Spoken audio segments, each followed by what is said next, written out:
नमस्कार. मालिकेच्या आजच्या भागामध्ये आपल्याला पाहायला मिळणार आहे की अक्षरा ही आता मंदिरात आहे आणि तिने चारुहास सरांची वाट बघत होती. पण अचानक चारुहास सर तिथं पोहोचलेले नसतात, तर तिथे एक मोठा गोंधळ झालेला असतो. त्यामुळं इकडे अधिपती आणि अक्षराची भेट होती, पण या इराने जो गोंधळ घातलेला असतो त्यामुळं अधिपतीला अचानक तिथून जावं लागतं. इकडे आता विद्या म्हणजे अक्षराची आई आहे, ती बिचारी अक्षराला फोन लावत आहे. अक्षरा मंदिरात गेलेली आहे. चारुहास सरांनी अर्जंट फोन करून तिला बोलवलेलं होतं. नक्की काय प्रॉब्लेम झाला आहे हा प्रश्न त्यांना पडलेला असतो. आणि तेवढ्यातच तिथे येते ती म्हणजे इरा. इरा तिथं आलेली असते आणि इरा म्हणते, काय काळजी करू नकोस, ताई तुझ्याशी खोटं बोलली आहे. तेव्हा आईला राग येतो. आई म्हणते, काय बोलतेस तू हे सगळं? तेव्हा इरा म्हणते की हो, मी खरं सांगते तुला. अगं ती मंदिरात गेलेली बरोबर आहे ना, पण ती मंदिरात कशासाठी गेलेली माहिती आहे का तुला? ती मंदिरात गेली होती ती म्हणजे अधिपतींना भेटायला.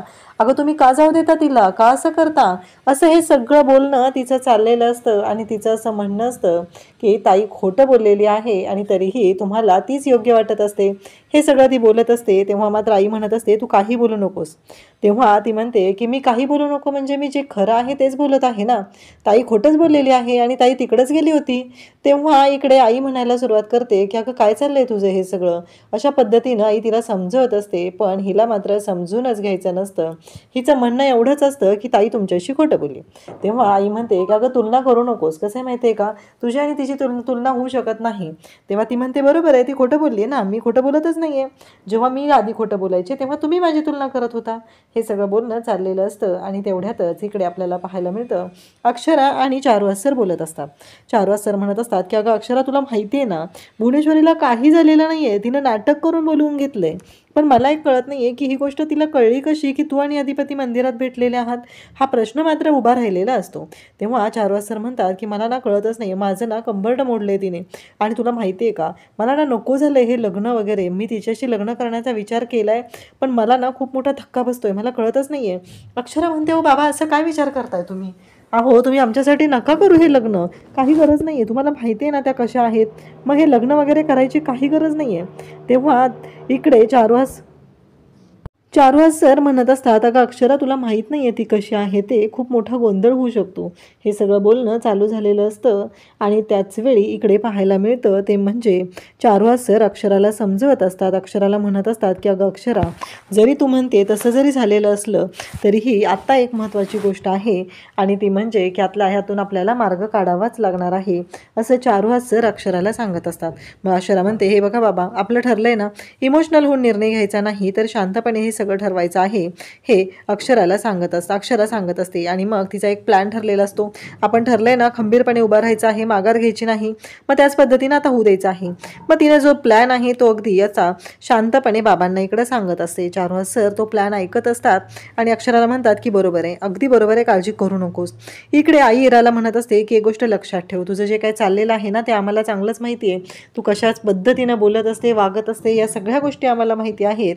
पण एक गोष्ट लक्षात ठेव, काहीही झालं तरीही तुझी ही नाटकं आहेत ना ती बंदच कर, कारण तू कशी आहे आम्हाला चांगलंच माहिती आहे, असं आई तिला समजवत असते. इरा म्हणत असते की कसं आहे माहिती आहे का, आता जेव्हा ती स्वतः येईल आणि तिने स्वतः सांगेल ना तुम्हाला, तेव्हा कळेल, कारण माझ्यावर विश्वास नाही. आई म्हणते, पण तू तिचा पाठलाग करायला का गेली होतीस ना, तू तिला पाठलाग करायला जायची काहीच गरज नव्हती. तुला मी 1000 वेळा सांगितले ना तू तिच्या मागावर राहायचं नाहीये म्हणून. तेव्हा इरा म्हणते की बरोबर आहे, आता मीच चुकीची आहे. तेव्हा आई तिला सांगत असते की हे बघ, तू चुकीची आहे का नाही हे मला माहीत नाही आहे, पण तू जे काही करत आहे ना ते पूर्णपणे चुकीचं आहे. अशा पद्धतीनं तू तिचा पाठलाग करायची गरजच नव्हती, असं आई तिला समजवत असते.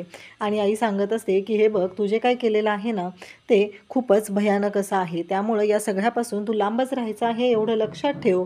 आणि त्याचबरोबर इकडे आई तिला ठणकावून सांगत असते, काहीही झालं तरीही तुझं जे काय वागणं आहे ते मला अजिबात पटलेलं नाही. इकडे आता भुवनेश्वरीला डॉक्टर सांगत असतात की तुमचा BP वाढलेला आहे. त्याचबरोबर दुर्गी म्हणत असते की ताई, अगं ताई डोळे उघड ना, तू सारखंच काय होते ते. अधिपती पण विचारत असतो. अधिपती पण म्हणत असतो की डॉक्टर नक्की काय प्रॉब्लेम झाला आहे, हे सारखं सारखं घडत आहे. तेव्हा डॉक्टर म्हणत असतात की हे बघा, त्यांचा BP ना वाढलेला आहे. दुर्गी मात्र रडायला सुरुवात करते. दुर्गी म्हणत असते की अगं ताई डोळे उघड ना गं ताई, असं काय करतेस तू, असं म्हणत दुर्गी बोलायला सुरुवात करत असते. दुर्गीला खरं तर नवल वाटत असतं. हे सगळं नाटक दुर्गी आणि भुवनेश्वरी या दोघींनी केलेलं असतं आणि ह्या नाटकाचा पर्दाफाश मात्र होणं गरजेचं असतं आणि त्याचबरोबर ह्या सगळ्या नाटकामुळं खूप मोठा गोंधळ माजलेला असतो आणि हे सगळं घडत असतं. डॉक्टर म्हणत असतात की हो त्यांची तब्येत बिघडलेली आहे. डॉक्टर पण तेवढेच नाटके असतात कारण त्यांना बोलवलेलं तर असतं भुवनेश्वरीनेच.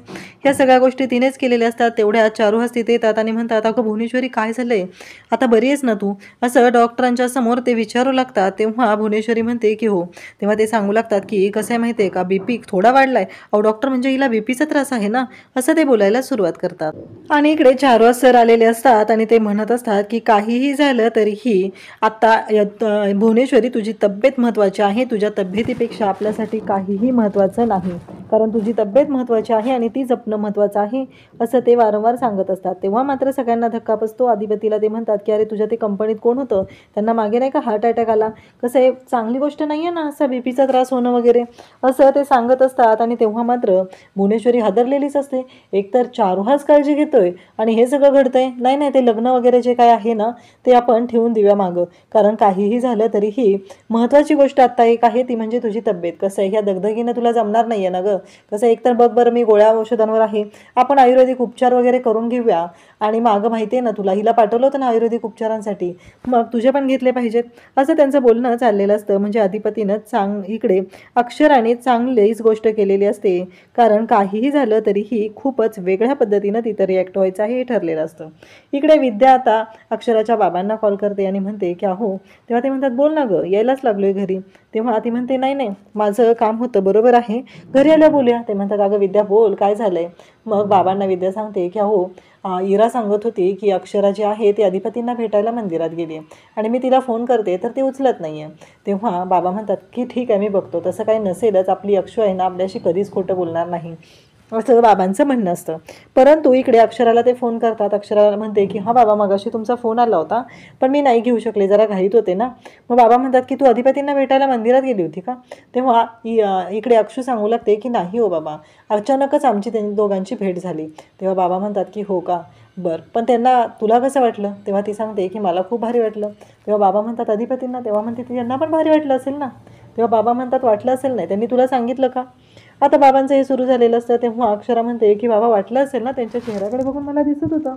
बाबा म्हणतात कसं आहे आपण आंधळेपणाने प्रेम करतो ना, त्यामुळं समोरचा माणूस आपल्याला तसंच वाटत असतो. हे सगळं चालू झालेलं असतं. त्याचवेळी इकडे अक्षरा म्हणत असते की बाबा हे बघा. तेव्हा ते म्हणतात की हे बघ तुला जसं वाटतंय तसं जर झालं नाही तर काय करायचं ते सांग बरं मला, असं बाबा तिला बोलत असतात. तेव्हा अक्षरा म्हणत असते की बाबा 10 दिवस द्या मला, 10 दिवसात जर आपण म्हणतोय माझ्या म्हणण्याप्रमाणे नाही झालं तर तुम्ही म्हणाल तसा विचार करायला मी तयार आहे, आता असं अक्षराने सांगितलेलं असतं. उद्याच्या भागात आपल्याला पाहायला मिळणार आहे अक्षरा इकडे चारुहास सरांना सांगत असते की हे बघा बाबा मी तुम्हाला काय सांगते, आपल्या मनात जे आहे तसं आपण अजिबात वागायचं नाही, सगळं वेगळं वागायचं आहे आणि नक्की काय होतं याचा विचार करायचा आहे. त्यांना कोणालाही आपल्या बोलण्याचा वागण्याचा कानोबा लागू द्यायचा नाही, असं अक्षराने त्यांना सांगितलेलं असतं. आणि ती म्हणते की तुमचं माझं अधिपतींचं लवकरच प्रमोशन होणार आहे आता. थँक्यू.